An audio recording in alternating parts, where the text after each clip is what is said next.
पराठे करून दिले होते.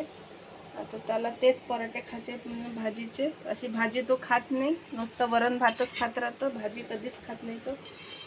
वरण भातच आवडते. आता हे सकाळची भाजी होती, त्याला पराठेच पाहिजे भाजीचे बनवून, तर म्हणून तो म्हणला मला तेच पराठे करून देतो. आता ही सकाळची भाजी आहे. तो आता शाळेतून आला आहे, त्याला ट्युशनला जायचं आहे, म्हणून त्याला पटकन आता ही भाजी आहे. आणि झटपट करायचं असलं आपल्याला, आणि मुलं भाजी खात नाही, त्याच्यामुळे कसं आहे पटकन कणकीमध्ये कुठली भाजी आपली वाचलेली असली, शिल्लक असली, तर आपण ते कणकीमध्ये मिक्स करून चुरून आपण त्याचे पराठे टाकू शकतो. आता थोडंसं आपण कणकी पिठामध्ये, कोरड्या पिठामध्ये आपण भाजीचं थोडं तिखट मीठ कमी होतं, म्हणून आपण त्याच्यामध्ये थोडंसं तिखट मीठ घालूया. मिठाचा डब्बा दे बरं तिथून.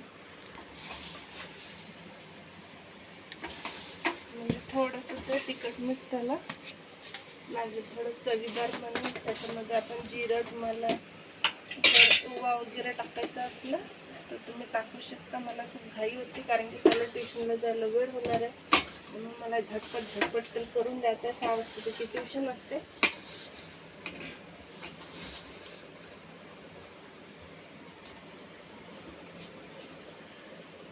हे घ्या रेग्युलेटर चालू कर, खाली कसं करणार नाही येत. तेल लावून छानपैकी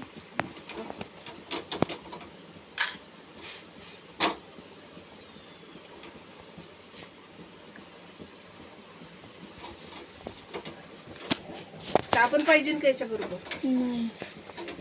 आता पराठे झालेले आहेत, तो देते मी खायला. आपण चहा बरोबर पण खाऊ शकतो, लोणच्या बरोबर पण खाऊ शकतो, कसली आपल्या घरी चटणी असली त्याबरोबर खाऊ शकतो आपण.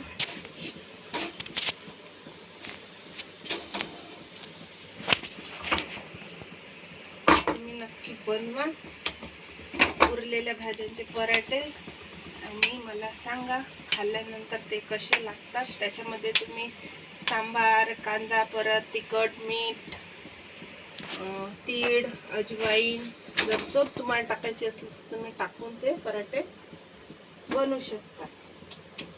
आणि मला नक्की सांगा, ते आपली भाजी वाया जाणार नाही आणि मुलं आवडीने खातील.